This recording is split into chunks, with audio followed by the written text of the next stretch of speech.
وکفا بنا حاسبین، اور اس طرح ہم حساب لینے کے لیے کافی ہیں۔ دیکھیں اللہ تعالیٰ ہمیں یہ بتانا چاہتے ہیں کہ اگر آپ کی نیکی رائی کے دانے کے برابر ہے، اور اس سے مراد جو ہے وہ چھوٹی سے چھوٹی ہے، ضروری نہیں کہ رائی کا دانہ کے برابر ہی ہو، یعنی چھوٹی سے چھوٹی تمہاری نیکی اور چھوٹی سے چھوٹی تمہاری برائی اللہ جو ہے اس کو لکھ رہے ہیں، اور جس وقت حساب کتاب ہونا ہے اس وقت اللہ فرماتے ہیں اتینا بہا، ہم اس کو لے آئیں گے اور اس طریقے سے ہم حساب کریں گے۔ کرامن کاتبین یعلمون ما تفعلون، وہ معزز فرشتے لکھنے والے کندھوں کے اوپر بیٹھے ہوئے ہیں، لکھ رہے ہیں، سارے کا سارا حساب و کتاب مرتب ہو رہا ہے، اور جس وقت حساب کا وقت ہوگا وہ پیش کر دیا جائے گا۔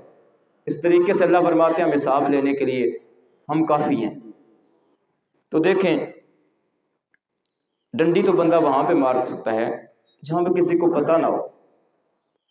بندہ کسی دوسرے راستے سے تو وہاں سے نکل سکتا ہے کہ جس نے حساب لینا ہے وہ کمزور ہو۔ اللہ کی ذات خالق، مالک، رازق، علیم بذات الصدور، ہمارے دلوں کے اندر جو بات اٹھتی ہے اس سے بھی واقف۔ وہ کہہ رہے ہیں کہ تمہاری چھوٹی سے چھوٹی برائی اور اچھائی وہ لائی جائے گی، حاضر کی جائے گی، پیش کی جائے گی، اور اس کی بنیاد کے اوپر تمہارا حساب و کتاب ہوگا اور انصاف کا ترازو رکھے گا۔ پھر اللہ تعالیٰ نے بات سمجھانے کے لیے نبی پاک صلی اللہ علیہ وآلہ وسلم کو فرمایا کہ اے میرے حبیب، ان لوگوں کو حساب کے لیے تیار کیجئے اور ان کو بتائیے وما جعلنا لبشر من قبلک الخلد، کہ لوگوں تم سے پہلے کسی بندے کو بھی اللہ نے ہمیشہ کے لیے اس دنیا میں نہیں بھیجا، تم بھی تھوڑے سے وقت کے لیے ہو۔ اور فرمایا میرے حبیب ان کو بتا دیجئے یہ جو قیامت کے منکر ہیں، آخرت کے منکر ہیں، حساب کے منکر ہیں، افإن مت فهم الخالدون، آپ دنیا سے چلے جائیں گے کیا یہ باقی رہیں گے؟ نہیں، کل نفس ذائقۃ الموت، ہر انسان نے موت کا ذائقہ چکھنا ہے، ہر نفس نے موت کا ذائقہ چکھنا ہے۔ وَنَبْلُوكُمْ بِالشَّرِّ وَالْخَيْرِ فِتْنَةً وَإِلَيْنَا تُرْجَعُونَ، اور ہم تمہیں نیکی اور بدی کے ساتھ، خیر اور شر کے ساتھ آزمائیں گے، وَإِلَيْنَا تُرْجَعُونَ، اور آخر کار تم نے ہمارے پاس آنا ہے۔ اب دیکھیں دنیا آزمائش ہے، کسی کو اللہ نے خیر کے ساتھ آزمایا ہوا ہے، کسی کو اللہ نے شر کے ساتھ آزمایا ہوا ہے، کسی کو اللہ وسعت کے ساتھ آزماتا ہے، کسی کو اللہ تنگی کے ساتھ آزماتا ہے، کسی کو اللہ خوشی کے ساتھ آزماتا ہے، کسی کو اللہ غم کے ساتھ آزماتا ہے۔ فرمائیے دنیا کی زندگی آزمائش ہے اور ہم تمہیں ضرور آزمائیں گے۔ وَنَبْلُوكُمْ بِالشَّرِّ وَالْخَيْرِ، اس آزمائش سے نکلنے کے بعد وَإِلَيْنَا تُرْجَعُونَ، تم نے ہماری طرف آنا ہے۔ اچھا اب یہ دیکھنا اللہ تعالیٰ نے یہاں پہ موت کے ساتھ، قیامت کے ساتھ آزمائش کا ذکر کیا ہے۔ یہ بالکل اللہ ایسے سمجھانا چاہتے ہیں کہ ایک بندے کو آپ کمرہ امتحان میں بٹھا دیں، کمرہ امتحان میں بٹھانے کے بعد اسے آپ کہیں کہ یہاں پہ تم نے بیٹھنا ہے، یہ پرچہ ہے، اس کو حل کرو، اگر تم نقل کرو گے یا 2 نمبری کرو گے تو فوری طور پہ ایک آئے گا بندہ اور تمہاری گردن اتار دے گا، یعنی آزمایا جا رہا ہے۔ اور اس بندے کو یہ بھی پتا ہو کہ یہ جو اوپر کیمرہ لگا ہوا ہے یہ 100% مجھے دیکھ رہا ہے، اور جس وقت ہی میں نقل کرنے کی کوشش کروں گا تو فوری طور پہ یہ کیمرہ جو ہے پیچھے ایک ٹیم بیٹھی ہوئی جو اس کو دیکھ رہی ہے اور میری گردن جو ہے وہ اتار دی جائے گی۔ تو کیا وہ بندہ اس آزمائش کی گھڑی کے اندر نقل کرے گا؟ سوچے گا بھی نہیں، کیمرہ لگا ہوا ہے۔ تو اللہ یہاں پہ ہمیں بتانا چاہتے ہیں کہ لوگوں یہ دنیا کے اوپر میں تمہیں آزما رہا ہوں، کسی کو خوشیاں دے کے، کسی کو غمیاں دے کے، کسی کو دکھ دے کے، کسی کو سکھ دے کے، یہ سب کچھ نہیں ہے، یہ تمہاری آزمائش کے لیے ہے، یہ کمرہ امتحان کے اندر تمہیں پتہ کرنے کے لیے ہے کہ کون نیک ہے، کون بد ہے، کون اچھا ہے، کون برا ہے۔ وَإِلَيْنَا تُرْجَعُونَ، تم نے میری طرف لوٹنا ہے، میری طرف آنا ہے۔ میری طرف آنے سے پہلے پہلے کُلُّ نَفْسٍ ذائقۃ الموت، موت سے پہلے پہلے اپنی آخرت کی تیاری کرو۔ کیوں؟ موت سے پہلی تیاری ہے، موت کے بعد تیاری نہیں ہے۔ جس وقت بندہ اس کی روح نکل گئی اس کے بعد وہ کوئی عمل نہیں کر سکتا. اس سے پہلے جو کچھ اس نے کیا اسی کی بنیاد کے اوپر اس کا حساب ہو جانا ہے. اس لیے اللہ میں کہہ رہے ہیں اقترب للناس حسابهم، لوگوں تمہارے حساب کا وقت بہت قریب آ چکا ہے. وہم فی غفلۃ معرضون، اور تم ہو کہ غفلت کے اندر منہ موڑے جا رہے ہو. تمہیں اللہ کی طرف بلایا جا رہا ہے اور تم اللہ سے دور بھاگے جا رہے ہو. تمہیں مغفرت کی طرف بلایا جا رہا ہے اور تم جو ہے وہ باغی بنے جا رہے ہو. ایسا نہ کرو. کیوں؟ وہ حساب کا وقت بہت مشکل وقت ہے. کیسا وقت ہے؟ سورہ حج کے اندر، سورہ حج کی پہلی آیت کے اندر اللہ تعالیٰ نے اس کا نقشہ کھینچ کے بتا دیا کہ وہ حساب کتاب کا وقت وہ بہت ہی مشکل وقت ہے. اور اس وقت کی ہولناکی کے بارے میں فرمایا یا ایھا الناس اتقوا ربکم، اے لوگو اللہ سے ڈرو. ان زلزلۃ الساعۃ شیء عظیم، قیامت کا زلزلہ بہت بڑی چیز ہے. زلزلہ چند دن پہلے تھوڑا سا زلزلہ آیا، ایسے معمولی سا، تو دنیا ڈر گئی. اللہ فرماتے ہیں قیامت کا زلزلہ بہت بڑی چیز ہے، اور وہی زلزلہ ہے جس وقت تمہارا حساب ہونا ہے. وہی زلزلہ ہے جس وقت تمہارا نامہ اعمال پیش کیے جانے ہیں. وہی زلزلہ ہے جس وقت تمہیں قبروں سے کھڑا کر دیا جانا ہے. وہی زلزلہ ہے تمہاری برزخ کی زندگی ختم ہو جانی ہے اور حساب کتاب کے لیے تمہیں اللہ کے دربار میں کھڑا ہونا پڑ رہا ہے. لوگوں اس وقت سے ڈر جاؤ کیونکہ وہ بہت مشکل وقت ہے. نبی مہربان صلی اللہ علیہ وآلہ وسلم نے فرمایا کہ جو قیامت کا زلزلہ ہوگا اس وقت یہ جو زمین ہے ہماری جس کے اوپر ہم رہ رہے ہیں، اس زمین کی صورتحال اس طرح ہو جائے گی کہ جیسے ایک کشتی کے اندر، ایک کشتی جو ہے پانی کے اندر دونوں طرف سے اس کو لہریں پڑتی ہیں، اور ایک لہر آتی ہے تو اس کو اٹھا کے ادھر لے کے جاتی ہے، ادھر سے لہر آتی ہے تو اس کو اٹھا کے ادھر لے جاتی ہے. پانی اور لہروں کے تھپیڑے اس کشتی کو بھگا بھگا کے لے جا رہے ہیں. قیامت کا جب زلزلہ آئے گا تو زمین کی صورتحال ایسی ہو جائے گی. ایک دوسری حدیث میں آپ صلی اللہ علیہ وآلہ وسلم نے قیامت کے زلزلے کا ذکر کرتے ہوئے فرمایا کہ زمین کی حالت اس طرح ہو جائے گی کہ جیسے ایک لالٹین بتی ہوتی ہے، بلب ہوتا ہے، اس کے ایسے لٹکایا جاتا ہے اور ادھر سے ہوا کے تیز جھونکے اس کو لگ رہے ہوتے ہیں، اور تیز جھونکے کبھی اس کو اس سائڈ پہ اٹھا کے لے جاتے ہیں، کبھی اس سائڈ پہ اٹھا کے لے جاتے ہیں. قیامت کا زلزلہ جو ہوگا اس طریقے سے ہوگا کہ زمین اس لالٹین لٹکی کی طرح جو ہے اس طرح اچکولے کھا رہی ہو. اس وقت سے اللہ نے ہمیں ڈرایا ہے، اس وقت کی ہولناکی سے اللہ نے ہمیں ڈرایا ہے. اور پھر اللہ نے جا بجا قرآن مجید کے اندر فرمایا کہ یہ سورہ حج کی پہلی 2 آیات ہیں. فرمایا کہ یوم ترونہا، اس دن وہ زلزلہ جب آئے گا اس زلزلے کو تم دیکھو گے، اور کیسا ہوگا؟ کل مرضعۃ تذہل کل مرضعۃ عما ارضعت، ہر دودھ پلانے والی عین اس وقت کہ جب وہ اپنے بچے کو اپنی چھاتی کے ساتھ لگا کے دودھ پلا رہی ہوگی، تذہل، وہ اس کو دور پھینک دے گی. اب یہاں پہ یہ نہیں کہا گیا دودھ پلانے والی، مرضع ہوتی ہے دودھ پلانے والی، یہاں پہ کہا گیا مرضعۃن، یہ بالفعل ہے، یعنی اس وقت وہ دودھ پلا رہی ہوگی. جس وقت قیامت کا زلزلہ آئے گا دودھ پلا رہی ہوگی، اپنے بچے کو اپنی چھاتی کے ساتھ لگایا ہوگا، جو ہی زلزلہ آئے گا تذہل، وہ اس کو دور پھینک دے گی اور اس سے بھاگ جائے گی، اپنے بچے سے غافل ہو جائے گی. یہ شاید ہم تو اس بات کو نہیں سمجھ سکتے، اس ماں کو سمجھ آئے گی کہ جس کا بچہ دودھ پیتا ہے، اس بچے کو اس حالت میں چھوڑ کے پھینک کے دور چلے جانا، اس سے غافل ہو جانا، یہ معمولی بات نہیں ہے. فرمایا کہ قیامت کا زلزلہ وہ اتنی بڑی چیز ہوگی کہ دودھ پلانے والی اپنے بچوں کو دودھ پلا رہی ہوگی اور اس سے غافل ہو جائے گی، اس کو چھوڑ کے دور بھاگ جائے گی. اور دوسرا فرمایا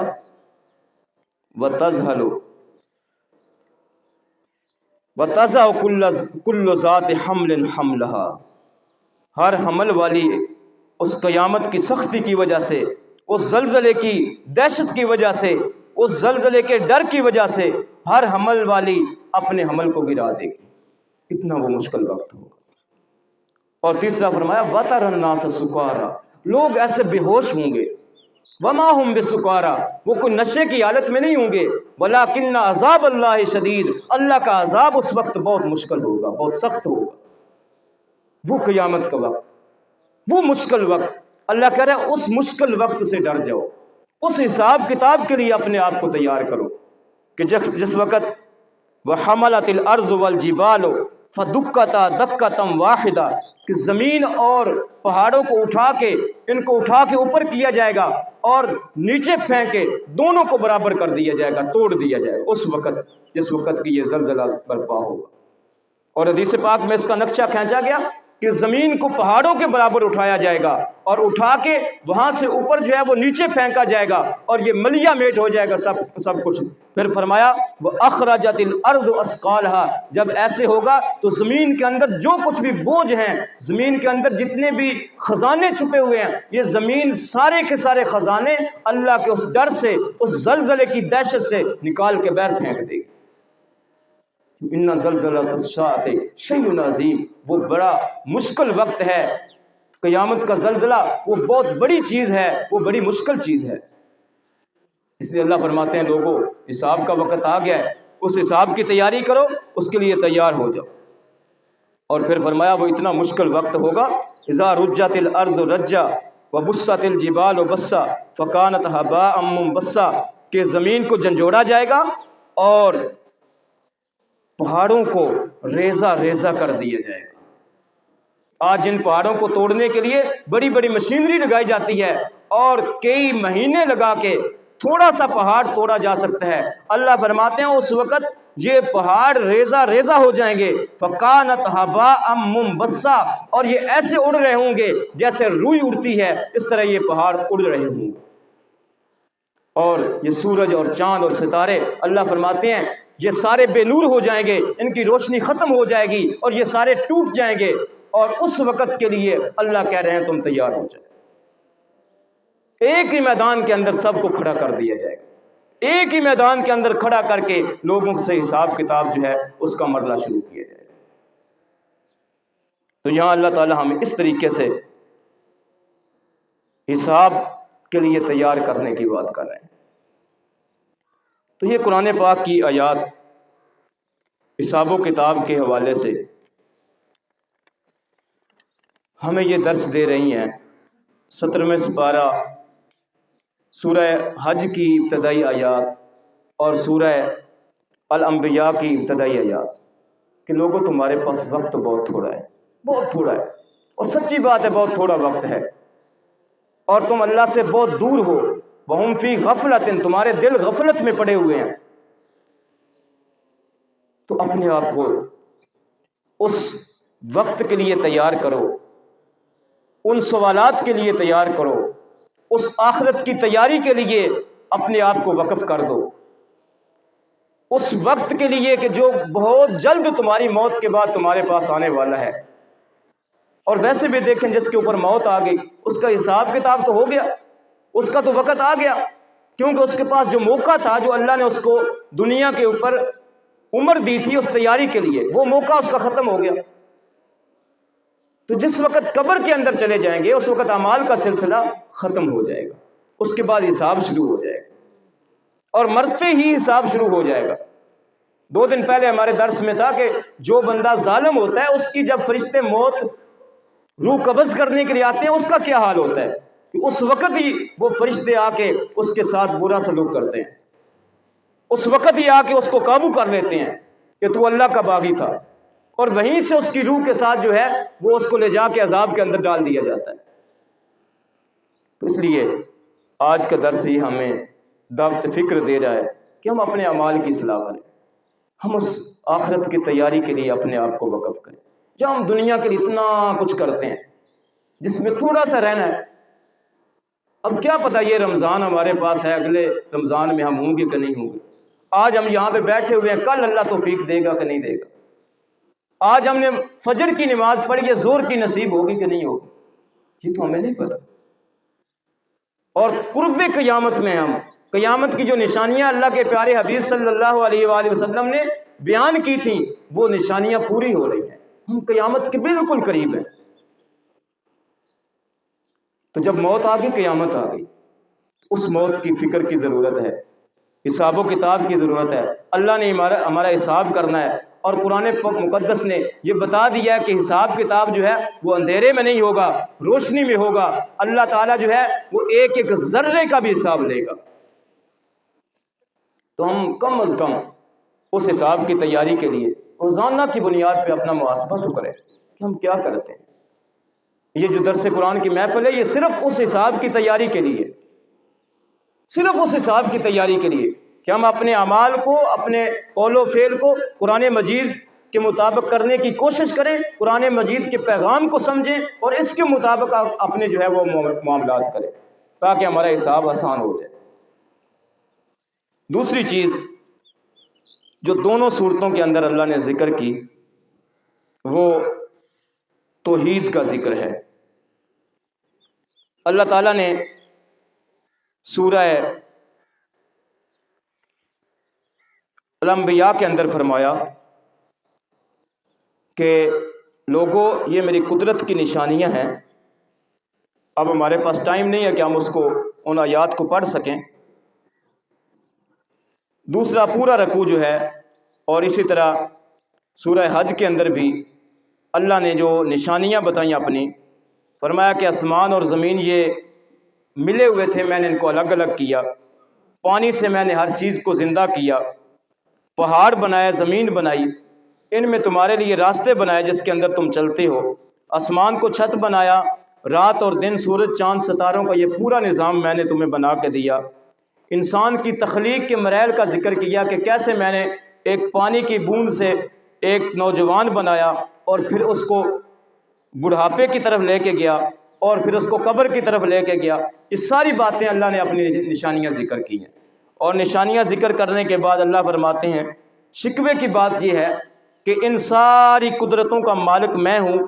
ام اتخذوا آلہۃ من الارض ہم ینشرون، لیکن اس کے باوجود بھی لوگ اللہ کے ساتھ اور الہ بناتے ہیں، ہم ینشرون، جو مردے کو زندہ نہیں کر سکتے۔ میں مردوں کو زندہ کرنے والا ہوں، میں زندہ کو مردہ کرنے والا ہوں، لیکن اس کے باوجود بھی کہ سب کچھ کرنے والا میں ہوں، ان مشرکین نے ام اتخذوا آلہۃ من الارض، زمین کے اندر سے الہ بنا لی ہیں۔ اللہ نے بات اس طریقے سے سمجھائی کہ لوگوں عقل کی بات یہ ہے، لو کان فیہما آلہۃ، اگر اس زمین کے اندر دو الہ ہوتے، لفسدتا، تو زمین کے اندر فساد برپا ہو جاتا کہ ایک کہتا آج بارش برسانی ہے، ایک کہتا بارش نہیں برسانی، ایک کہتا اسکولات دینی ہے، دوسرا کہتا نہیں دینی۔ تو بات اللہ یہ سمجھانا چاہتے ہیں کہ زمین کے اندر ایک ہی واحد الہ ہے اور وہ اللہ کی ذات ہے۔ فرمایا فسبحان اللہ رب العرش عما یصفون، اللہ تو پاک ہے ان باتوں سے جو یہ کرتے ہیں۔ پھر آیت نمبر 29 کے اندر جا کے فرمایا ام اتخذوا آلہۃ، انہوں نے اللہ کو چھوڑ کے جو الہ بنا لیے، قل ہاتوا برہانکم، اے میرے حبیب ان مشرکین سے پوچھئے کہ اگر تم نے یہ الہ بنایا ہے تو کوئی دلیل لے کے آؤ، کوئی دلیل لے کے آؤ کہ یہ جو تم نے اللہ کو چھوڑ کے ان بتوں کو الہ بنایا ہوا ہے، جو ان کی تم پوجا پاٹ کرتے ہو، کوئی دلیل لے کے آؤ، دلیل پہ بات کرو۔ لیکن اللہ نے ساتھ ہی واضح کر دیا کوئی دلیل نہیں ہے۔ فرمایا ھذا ذکر من معی و ذکر من قبلی، یہ میرے ساتھ میرا ذکر ہے یعنی قرآن مجید، و ذکر من قبلی، اور میرے سے پہلے جو نبی گزر چکے ہیں ان کی جو کتابیں تھیں وہ بھی اس بات پہ شاہد ہیں کہ کوئی الہ اس کائنات کے اندر اللہ کے سوا نہیں ہے۔ لیکن بل اکثرہم لا یعلمون الحق، اکثر حق کو جانتے نہیں ہیں، فہم مورزون، اور حق کو جانتے بھی نہیں اور وہ منہ موڑے ہوئے ہیں، وہ حق کی طرف آنا نہیں چاہتے۔ پھر فرمایا کہ جن کو انہوں نے الہ بنا لیا ہے، لا یستطیعون نصر انفسہم، وہ تو اپنی جانوں کی، اپنے آپ کی بھی مدد نہیں کر سکتے، ولا ہم منا یصحبون، اور نہ ہی ہم نے ان کو اپنی طرف سے کوئی ایسی طاقت دی ہے جس کی بنا پہ یہ ان کی مدد کر سکے۔ آگے اللہ نے 17 نبیوں کا ذکر کیا ہے سورہ انبیاء کے اندر، 17 نبیوں کا نام لیا ہے۔ نوح علیہ السلام، داؤد علیہ السلام، سلیمان علیہ السلام، حضرت ایوب علیہ السلام، اسماعیل علیہ السلام، ادریس علیہ السلام، حضرت ذوالکفل کا اللہ نے ذکر کیا۔ اس طرح نبیوں کے نام لینے کے بعد ساتھ ساتھ ان نبیوں کی اللہ کے ساتھ تعلق، اللہ کو پکارنا، اللہ کے ساتھ جو ہے اللہ سے اپنی حاجات اور مشکلات ان کے سامنے رکھنا، اس کا ذکر ہے کہ کیسے ایک نبی نے اللہ کے سامنے اپنی بات کو رکھا، دوسرے نبی نے کیسے اپنی بات کو رکھا، اپنی مشکل کو رکھا۔ حضرت ایوب علیہ السلام کے صبر کا ذکر ہے کہ ایوب علیہ السلام کو اللہ نے بیماری میں جو ہے وہ مبتلا کیا، تو ایوب علیہ السلام نے اللہ سے اپنی بیماری کی دعا کی۔ وذنون اور مچھلی والا یونس علیہ السلام کا ذکر ہوا، اذ ذهب مغاضبا فظن ان لن نقدر علیہ، جب ان کے اوپر مشکل وقت آ گیا اور ان کو یہ پتہ چل گیا کہ اب جو ہے اس مشکل سے نکالنے کے لیے کوئی اور طاقت نہیں رکھتا، فنادى فی الظلمات، تو مچھلی کے پیٹ کے اندر کے اندھیرے سے، دریا اور سمندر کے پانی کے اندر کے اندھیرے سے بولے، الا لا الہ الا انت سبحانک انی کنت من الظالمین، یا اللہ تو ہی میرا الہ ہے، تو ہی اس مشکل سے مجھے نکال سکتا ہے، سچی بات یہ ہے میں تو ظالم ہوں۔ حضرت یونس علیہ السلام اپنی قوم کے پاس سے چلے گئے اجازت لیے بغیر اللہ سے، تو اللہ تعالیٰ نے اپنے بندے کو سمجھانے کے لیے مچھلی کو حکم دیا کہ ان کو نگل لیں، مچھلی کے پیٹ کے اندر چلے گئے، اور اللہ تعالیٰ نے مچھلی کو یہ حکم دیا کہ میرے بندے کا ایک بال بھی بھیکا نہیں ہونا چاہیے، تو مچھلی کے پیٹ کے اندر جو ہے وہ اللہ کو پکار رہے ہیں۔ تو یہاں پہ اللہ تعالیٰ نے سارے نبیوں کا ذکر کر کے ان کی جو مشکلات تھیں جو اللہ سے انہوں نے کی، ان کی جو التجائیں تھیں جو اللہ کے ساتھ انہوں نے کی، یہ ساری ذکر کرنے کے بعد اللہ فرماتے ہیں ذالک بان اللہ هو الحق، یہ ہے وہ اللہ برحق، وان ما يدعون من دونه هو الباطل، اللہ کو چھوڑ کے کسی اور کو پکارتے ہو تو وہ باطل ہے۔ دیکھنا دعا کرنا، یہاں پہ دعا کا ذکر ہے خاص طور پہ، تو دعا یہ نبی پاک صلی اللہ علیہ وآلہ وسلم نے فرمایا الدعاء مخ العبادہ، دعا عبادت کا مغز ہے، اللہ عبادت ہے دعا۔ تو قرآن مجید میں جا بجا فرمایا گیا کہ جس وقت تمہیں کوئی مشکل ہے اللہ کو پکارو، اللہ سے کے سامنے اپنی التجا رکھو، اور سارے نبیوں نے آ کے اسی بات کا ذکر کیا۔ پھر اللہ تعالیٰ آخر میں نبی مہربان صلی اللہ علیہ وآلہ وسلم نبی رحمت للعالمین کا ذکر کرتے ہوئے اللہ فرماتے ہیں وما ارسلناک الا رحمت للعالمین، یہ 17 نبی جو ہیں ان کا ذکر کرنے کے ساتھ کسی کو رحمت للعالمین کا لقب نہیں عطا کیا۔ اگر رحمت للعالمین کا لقب عطا کیا گیا ہے تو میرے اور آپ کے پیارے آقا صلی اللہ علیہ وآلہ وسلم کو عطا کیا گیا، آپ رحمت للعالمین ہیں۔ لیکن آگے فرمایا یہ جو میرے نبی رحمت للعالمین ہیں، قل انما یوحی الیہ، اے میرے حبیب آپ ان سے فرما دیجئے میری طرف وحی کی گئی ہے، انما الہکم الہ واحد، کہ اللہ وہ واحد الہ ہے، فہل انتم مسلمون، کیا تم مانتے ہو؟ اور آخری آیت سورہ الانبیاء کی فرمایا میرے حبیب قال رب احکم بالحق، آپ فرما دیجئے اے اللہ حق کے ساتھ تو فیصلہ کر دے۔ اور ان آیات کے ضمن میں یہ کہا گیا، لکھا گیا مفسرین نے کہ اللہ تعالیٰ نے نبی پاک صلی اللہ علیہ وآلہ وسلم سے یہ اس وقت دعا کروائی کہ جس وقت لوگ بات کو مان نہیں رہے تھے، تو اللہ نے فرمایا اے میرے حبیب آپ دعا کر دیجئے کہ رب احکم بالحق، اللہ تو حق کے ساتھ فیصلہ کر دے جیسے تو چاہتا ہے، کیونکہ اللہ تعالیٰ نے اپنے حبیب صلی اللہ علیہ وآلہ وسلم سے بد دعا نہیں کروائی، اور اللہ کے پیارے نبی صلی اللہ علیہ وآلہ وسلم نے اپنے کسی امتی کے لیے بد دعا نہیں کی۔ اور آج اگر ہم عذاب سے بچے ہوئے ہیں، ساری برائیاں ہمارے اندر موجود ہیں جن کی وجہ سے پہلی امتیں ہلاک ہو گئیں، پہلی امتیں تباہ اور برباد ہو گئیں، وہ ساری برائیاں ہمارے اندر موجود ہیں، عذاب نہیں آ رہا، اس کی کیا وجہ ہے؟ اس کی وجہ صرف نبی رحمت للعالمین ہے، ورنہ کب کہ ہم اس دنیا سے مٹ چکے ہوتے۔ ایک ایک گناہ جس کی بنیاد پہ اللہ نے ایک ایک قوم کو جو ہے وہ غرق کیا، وہ سارے گناہ اور ساری برائیاں وہ ہمارے اندر موجود ہیں۔ لیکن یہاں پہ نبی پاک صلی اللہ علیہ وآلہ وسلم کی زبان اطر کے ذریعے اللہ فرما رہے ہیں قال رب احکم بالحق، اے میرے حبیب آپ فرما دیجئے کہ اے رب حق کے ساتھ فیصلہ کر دیجئے، وربنا الرحمن المستعان، میرا تو وہ رحمان ہی اللہ ہے، وہی میرا رب ہے، اسی سے ہی میں مدد مانگتا ہوں، الا ما تصفون، جو تم غلط باتیں کرتے ہو میں اسی سے مدد مانگتا ہوں، میں اسی کے ساتھ اپنی لو لگاتا ہوں۔ اس طریقے سے اللہ تعالیٰ نے یہاں پہ توحید کا ذکر کیا ہے، اپنی وحدانیت کا ذکر کیا ہے، اور سورہ حج کے آخر میں جا کے آخری رکوع ہے، اس میں اللہ تعالیٰ نے بڑی مثال کے ذریعے سے ہمیں بات سمجھانے کی کوشش کی کہ یہ جو مشرکین مکہ جن بتوں کو پکار رہے ہیں، جن کی سور و پکار کر رہے ہیں، جن کو اپنا الہ اور معبود بنا رہے ہیں، یہ کچھ بھی نہیں ہے۔ فرمایا یا ایھا الناس ضرب مثل، اے انسانوں تمہیں ایک مثال دی جاتی ہے، فاستمعوا لہ، بڑے دھیان کے ساتھ اس مثال کو سنو۔ اب قرآن جس کو کہہ رہا ہے کہ دھیان کے ساتھ سنو، اس کو تو واقعتاً جو ہے وہ دھیان سے سننے کی ضرورت ہے، کان لگا کے سننے کی ضرورت ہے، اپنے دل کے ساتھ سننے کی ضرورت ہے۔ قرآن کہتا ہے کہ مثال تمہیں دے رہا ہوں، سنو اس کو دھیان سے۔ ان الذین تدعون من دون اللہ، وہ لوگ جو اللہ کو چھوڑ کے غیر اللہ کو پکارتے ہیں، تدعون پکارتے ہیں، من دون اللہ اللہ کے علاوہ، لن یخلقوا ذبابا، وہ ایک مکھی بھی نہیں بنا سکتے، ولا وجتمعوا لہ، اگر سارے کے سارے اکٹھے ہو جائے، یعنی غیر اللہ کچھ نہیں بنا سکتے، خالق اللہ کی ذات ہے، خالق کسی چیز کو بنانے کا اختیار وہ اللہ کے پاس ہے،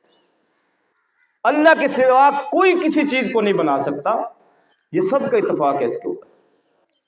کہ اللہ خالق ہے۔ لیکن مشرکین مکہ کیا کرتے تھے؟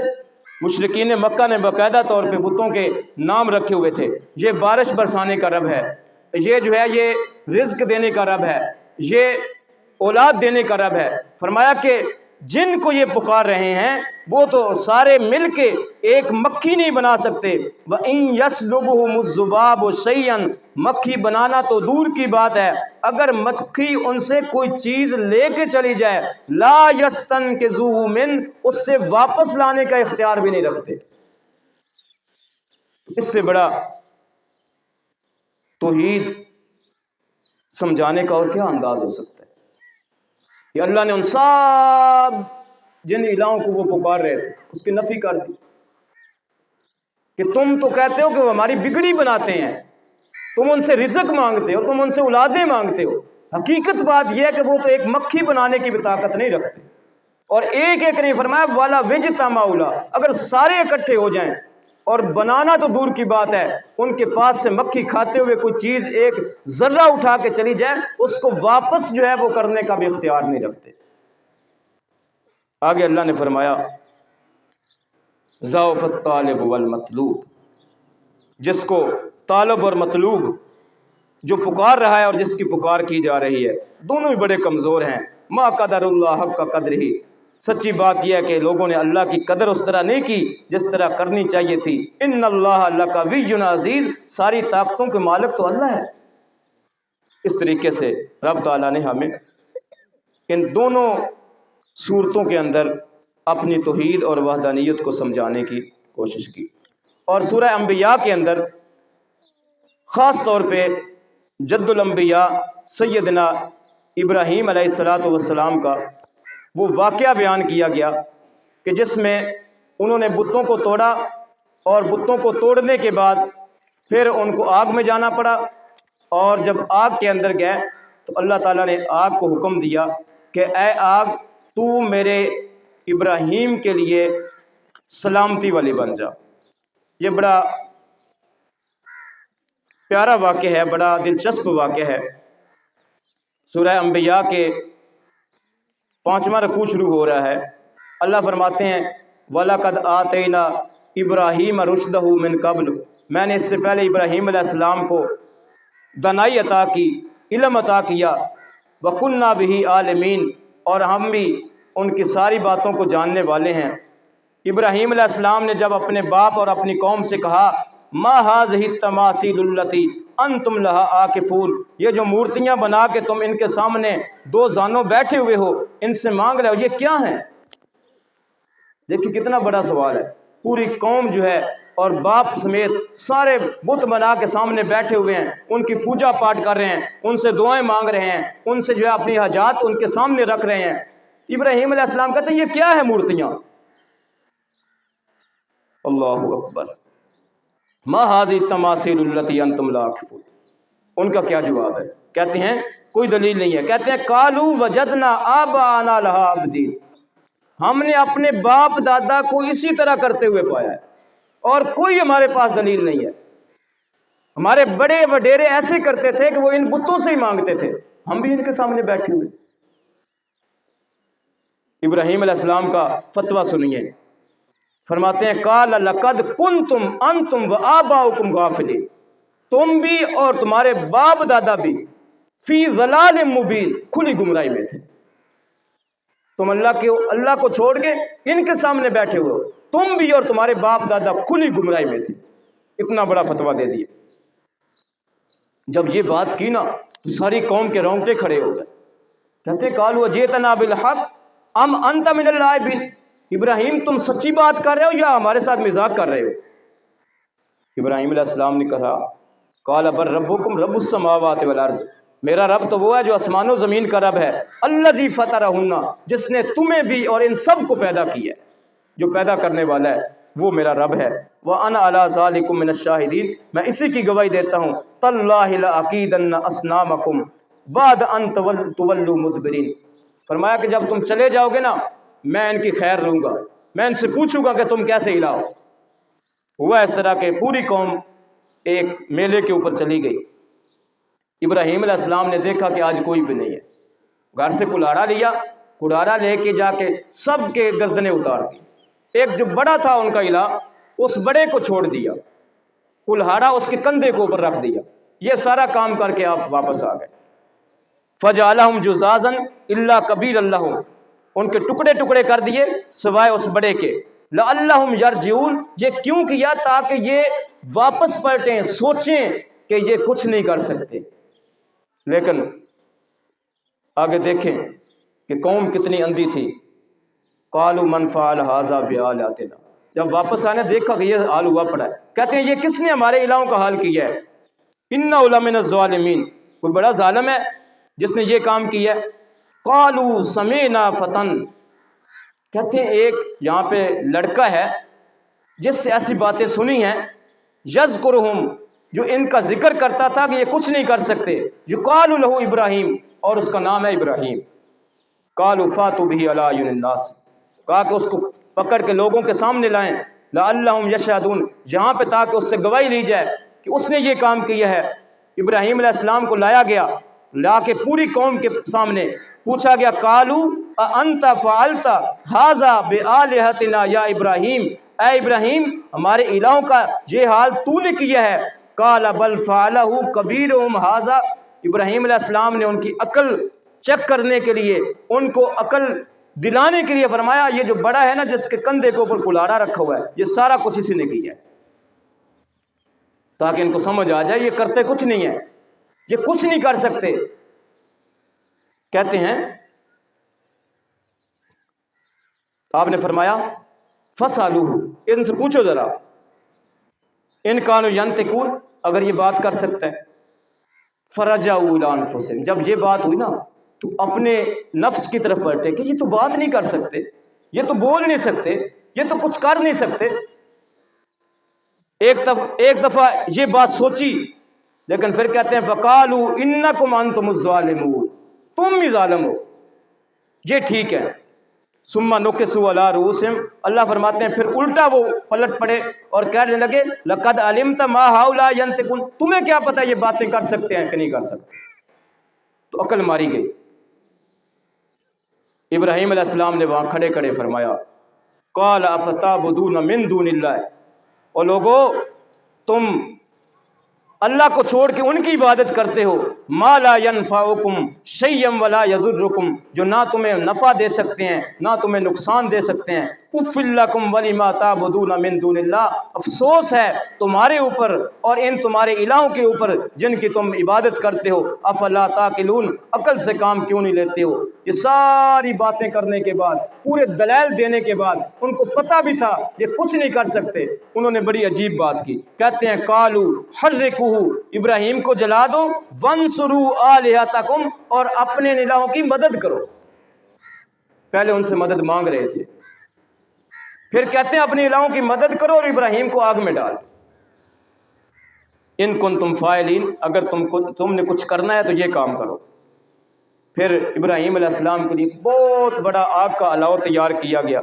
اور ابراہیم علیہ السلام کو اس کے اندر پھینک دیا گیا۔ جب اس کے اندر پھینکا گیا تو اللہ نے آگ کو حکم دیا، اے آگ تیرا کام جلانا ہے، لیکن آج تو نے جلانا نہیں ہے، آج تیرا کام جو ہے یہ ہے کہ تو نے میرے مہمان کی مہمان نوازی کرنی ہے۔ اور کیسی مہمان نوازی کرنی ہے؟ قلنا یا نار کونی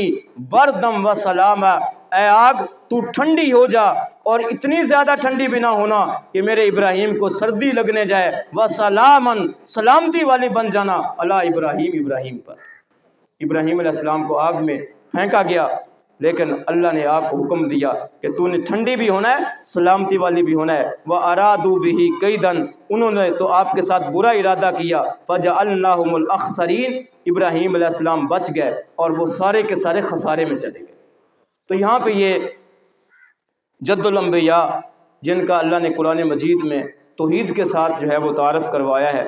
کہ بہت بڑے جو ہے اللہ کی توحید کے دعویٰ کرنے والے، اللہ کی توحید کا اعلان کرنے والے، اپنے باپ سے ٹکر لینے والے، اپنی قوم کو چھوڑنے والے، آگ میں جو ہے وہ اللہ کی توحید کے لیے جانے والے ابراہیم علیہ السلام کا خاص طور پہ واقعہ بیان کیا گیا۔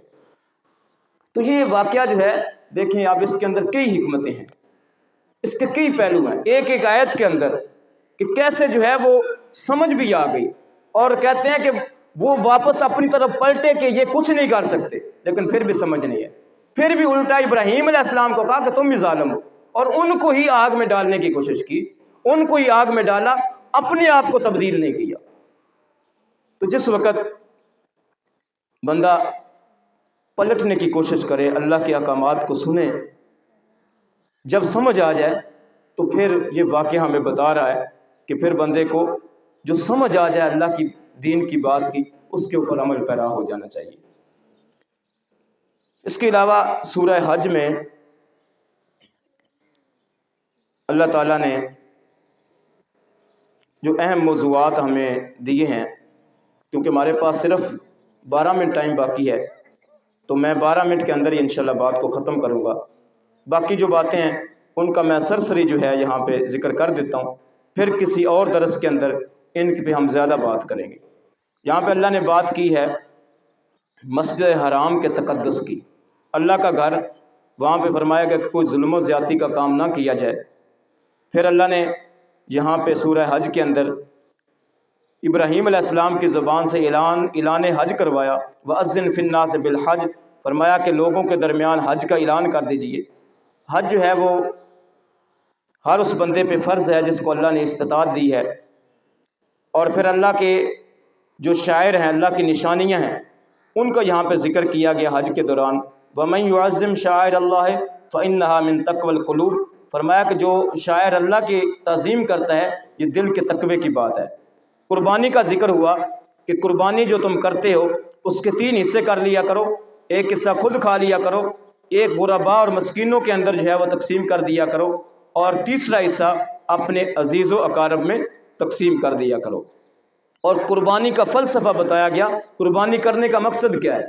فرمایا لن ینال اللہ لحومها ولا دماؤها ولکن ینالہ التقوی منکم، کہ یہ جو تم قربانیاں کرتے ہو نا، اللہ کو تمہارے گوشت اور تمہاری خون کی ضرورت نہیں ہے، اللہ تمہارے دلوں کو جانچنا چاہتا ہے، تم کس نیت کے ساتھ، کس دل کے ساتھ جو ہے وہ قربانی کر رہے ہو۔ پھر اس طرح یہاں پہ جہاد کا اعلان نبی پاک صلی اللہ علیہ وآلہ وسلم سے کروایا گیا،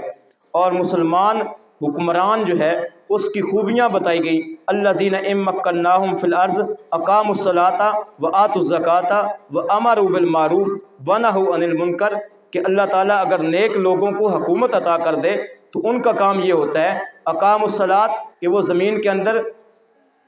نماز قائم کرنے کا نظام لاتے ہیں، وآتوا الزکوٰۃ، زکوٰۃ کا نظام رائج کرتے ہیں، وامروا بالمعروف، نیکیوں کا حکم دینے کا نظام رائج کرتے ہیں، ونہوا عن المنکر، اور برائیوں سے روکنے کی بات کرتے ہیں۔ الذین مکناہم فی الارض، اگر اللہ نیک لوگوں کو اس زمین کے اندر حکمرانی عطا کرتا ہے تو جس وقت نظام زکوٰۃ ہوگا تو سود ختم ہوگا، جس وقت نظام اقام الصلاۃ ہوگا، نماز قائم کرنے کا نظام ہوگا تو اللہ کی رحمتیں برسیں گی، جس وقت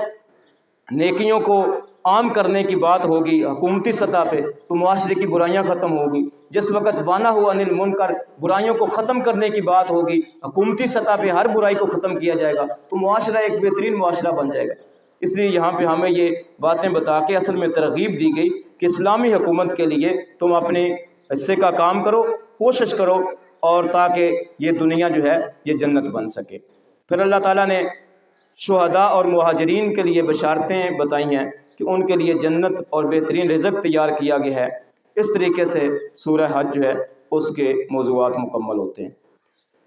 تو میرے بھائیوں، میرے بزرگوں، میری بہنوں اور بیٹیوں اور ماؤں، یہ جو قرآن پاک کا درس ہے یہ بہت ضروری ہے۔ آج ہم قرآن پاک سے بہت دور ہیں، سچی بات ہے، بہت دور ہے۔ یہ 30 سپارے یہ ہمارا سلیبس ہے زندگی کا، ہم نے کیسے زندگی گزارنی ہے۔ تو ہر ایک سپارے کے اندر، ہر ایک سورت کے اندر، ہر ایک آیت کے اندر ہمارے لیے ایک سبق ہے۔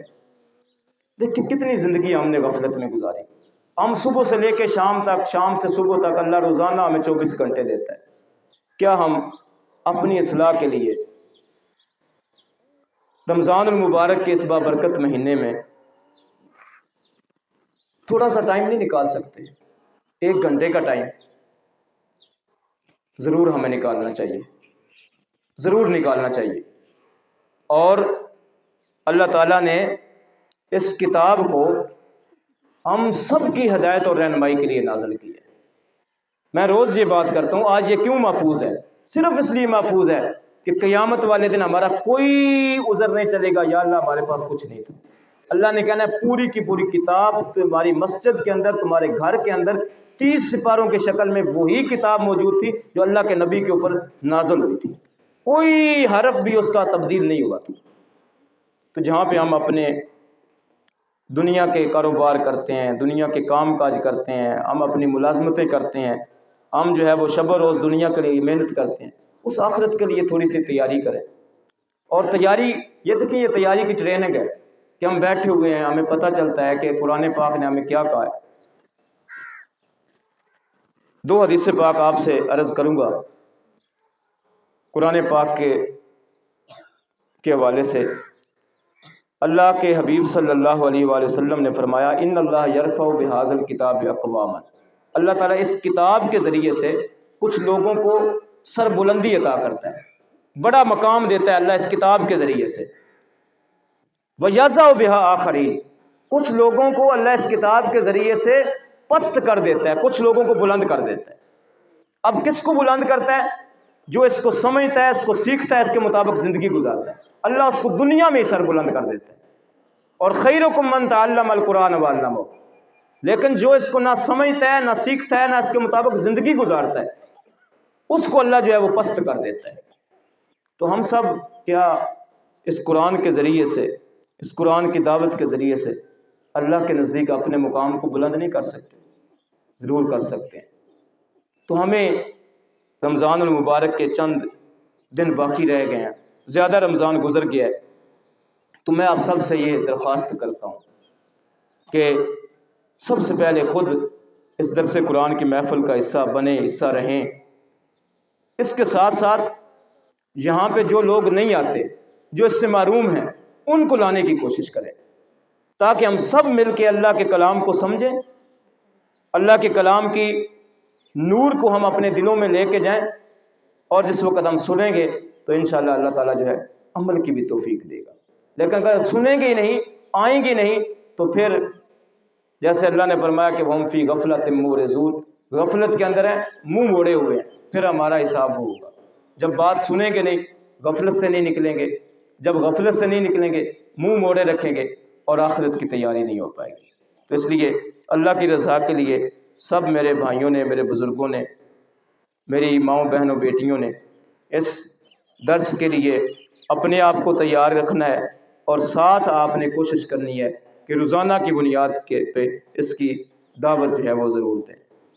اللہ تعالیٰ سے ہم دعا کرتے ہیں کہ اللہ تعالیٰ اس قرآن کے ذریعے سے ہم سب کو سر بلند کر دے، اور اللہ تعالیٰ قیامت والے دن اس قرآن کو ہمارا شفیع اور ہمارا رہبر بنا دے۔ وما علینا الا البلاغ المبین۔